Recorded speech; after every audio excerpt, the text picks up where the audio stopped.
Hundreds of workers hauling a 50-ton block in a small space is logistically challenging, so Adam believes Emeunu used the long 46-meter corridor, the Grand Gallery, as an ingenious counterweight system. It would have been built opposite the external ramp, and its size and slope would be leveraged with counterweights that would assist workers in getting the granite up to the king's chamber. The Grand Gallery is a weird space in the Great Pyramid. It has details that puzzled archaeologists for a long time, like why it's so tall, so narrow, and why it has stone benches running along the inside. Odam believes the Grand Gallery helps move impossibly heavy stones by functioning like a railroad track. The stone benches are actually the rails for carts on wooden rollers. Remember, no wheels.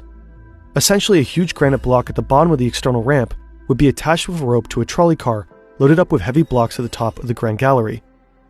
When the trolley car is rolled down the Grand Gallery, the heavy granite block would be pulled up the ramp.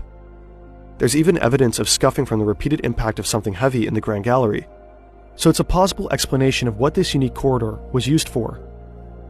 Once the heavy granite beams are in place, the external ramp has served its purpose.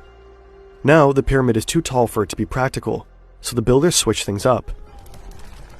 They dismantle the external ramp and use its blocks to start building the rest of the pyramid from the inside out, with an internal ramp, kind of like the driveway spiraling up inside a parking garage. This second ramp would have been built from the bottom up, with an incline of about 7%. It would go straight up until it hits one of the pyramid sides, where it would make a sharp left continue up another side at the same incline. The ramp continues zigzagging up the pyramid, with the flights of the ramp getting shorter as the pyramid narrows. From the bottom to the top, the internal ramp is over 1 kilometer long. Moving heavy blocks up an incline is manageable, especially if you're using a sled over smooth limestone.